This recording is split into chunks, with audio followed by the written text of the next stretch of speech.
अस्सलामु अलैकुम रहमतुल्लाहि वबरकातुहू। अज़ीज़ नाज़रीन, आज हम जानेंगे तयम्मुम करने का सही तरीक़ा। इस हदीस को अम्मार रज़ी अल्लाह तआला अन्हु ने रिवायत किया था, जो ख़ुद एक मरतबा उनको जब हाजत तयम्मुम पेश आया तो मालूमात न होने की वजह से उन्होंने ज़मीन पर लोटपोट किया, फिर नमाज अदा की। और ये फरमाते हैं साहबी, फिर मैं नबी सल्लल्लाहु अलैहि वसल्लम के पास पहुँचा और अपनी नमाज का हाल बयान किया। तब अल्लाह के नबी सल्लल्लाहु अलैहि वसल्लम ने फरमाया कि तुम्हारे लिए सिर्फ इतना यही काफ़ी होता, यानी कि आप सल्लल्लाहु अलैहि वसल्लम ने ये कहते हुए तयम्मुम का तरीक़ा आपको बताया। जैसे कि हदीस में है, वज़रब बियादिही इलल अर्ज़ी फनफ़ज़ यदैही फमसहा वजहहू व कफ़ैही। जैसे कि फरमाया, फिर नबी अकरम सल्लल्लाहु अलैहि वसल्लम ने अपने दोनों हाथों को ज़मीन पर मारे, यानी कि ज़मीन पर इस तरह टच किया, और आप सल्लल्लाहु अलैहि वसल्लम ने उन पर फूंक मारी, तो उन हाथों को फूंका यानी कि उसकी गरद उड़ाई। तो हम ऐसे भी कर सकते। और फरमाया, फिर उनके साथ अपने मुंह और दोनों हाथों पर मसा किया। इस हदीस को बुखारी ने बाबुत तयम्मुम में दर्ज किया, यानी कि अपने चेहरे का और दोनों हाथों का मसा फरमाया।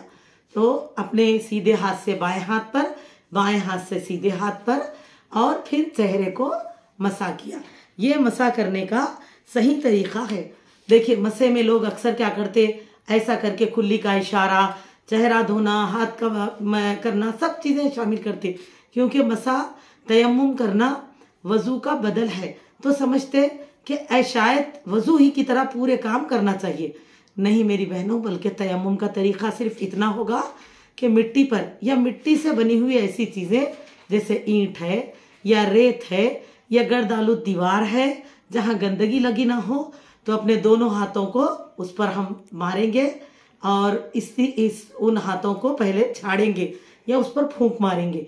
फिर उसको अपने दोनों हाथों पर सीधे हाथ से बाएं हाथ पर, बाएं हाथ से सीधे हाथ पर फेरेंगे। फिर चेहरे पर एक मरतबा फेर लेंगे, और एक एक मरतबा ही ये आपका तयम्मुम हो गया। तयम्मुम वज़ू का बदल है।